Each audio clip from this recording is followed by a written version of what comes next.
Mainit na sinalubong ng mga mag-aaral ng Tanglagan, Gataran, Cagayan ang mga tauhan ng RPSB at 2nd Provincial Mobile Force Company matapos ang kanilang isinagawang community outreach program.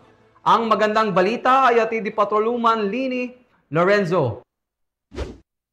Bilang katuwang ng komunidad sa pagsusulong ng kapakanan ng kabataan, muling pinatunayan ng Revitalized Police sa Barangay Team at 2nd Cagayan Provincial Mobile Force Company ang kanilang malasakit sa edukasyon nang maghatid ng tulong sa mga mag-aaral ng Barangay Tanglagan, Gataran, Cagayan nito lamang unang araw ng Oktubre taong kasalukuyan.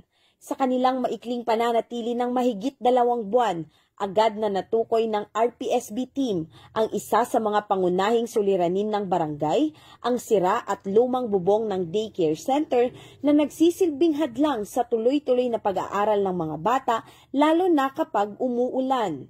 Pinangunahan ni Police Lieutenant Francis Patawi ang aktibidad kasama ang buong RPSB team, katuwang ang 2nd Cagayan Provincial Mobile Force Company sa pamumuno ni Police Major Jefferson D. Mukay, Acting Force Commander, at ang advisory group sa pangunguna naman ni Sir Gilbert Chan, Vice President for Internal Affairs.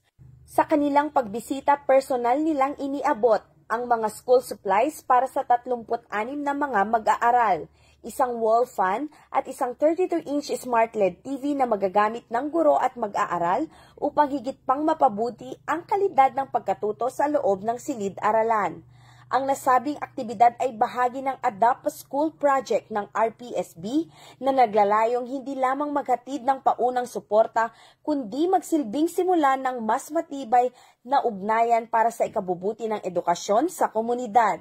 Bahagi ng kanilang long-term plan ang pagsasaayos ng nasirang bubong ng daycare center upang masiguro ang ligtas at maayos na pag-aaral ng mga kabataan. Sa kasalukuyan, isinasagawa na ang koordinasyon ng RPSB team sa mga ahensya at pribadong sektor upang maisakatuparan ang proyektong ito sa lalong madaling panahon.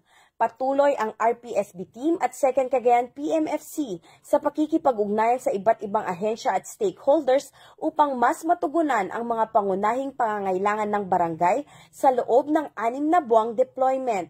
Ang kanilang pagkilos ay patunay ng serbisyong mula sa puso para sa kabataan at kinabukasan ng bayan. Mula dito sa Lambak ng Cagayan, ako ang inyong PNN correspondent, Patrolwoman Lini Lorenzo, alagad ng batas, tagataguyod ng Balitang Pulis.